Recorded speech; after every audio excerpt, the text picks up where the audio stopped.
पर नहीं था। उसका लिबास शाहाना सियाह था और आंखों में शैतानी चमक। उसने गरजदार आवाज में कहा, तुम्हें कोई नहीं बचा सकता।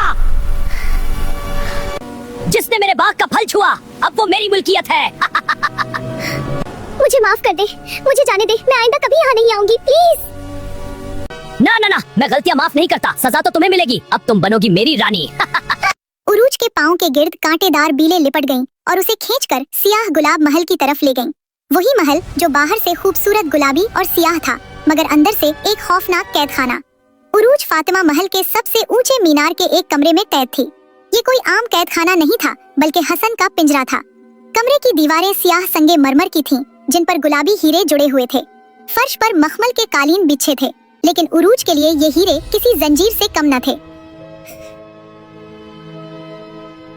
वो खिड़की के पास खड़ी वीरान नजरों से नीचे देख रही थी, जहाँ कांटों का जंगल फैला हुआ था।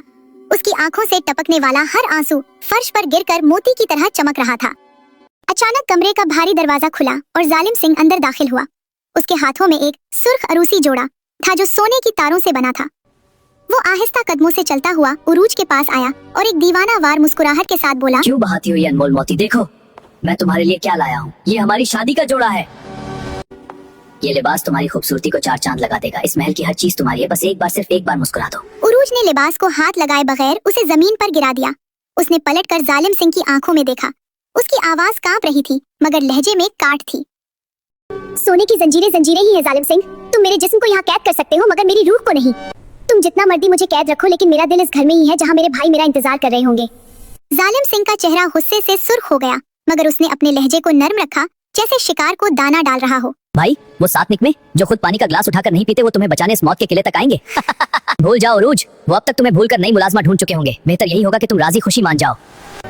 नहीं, वो सच जरूर है, बेगैरत नहीं। वो जरूर आएंगे, और जब वो आएंगे तो तुम्हारा ये शीशे का महल रेत की दीवार साबित होगा। जालिम सिंह ने उरूज का चेहरा अपनी उंगली से ऊपर उठाया और उसकी आंखों में देखकर कहा, बहुत खूब, अच्छा है, तुम्हारी ये उम्मीद मुझे पसंद आई। लेकिन सुनो, आज रात जब चांद पूरा होगा तो मैं तुम्हारे माथे पर अपनी मिल्कियत का झूमर सजाऊंगा। तुम्हारे पास सिर्फ चंद घंटे हैं, या तो खुशी से मेरी मलका बन जाओ, या फिर... वो खिड़की की तरफ मुड़ा और नीचे इशारा किया, या फिर तैयार हो जाओ अपने इन 7 शेरों की लाशें देखने के लिए, जो मेरे जिन्नात का नवाला बनेंगे। फैसला तुम्हारा है। जालिम सिंह चला गया और दरवाजा जोर से बंद हो गया।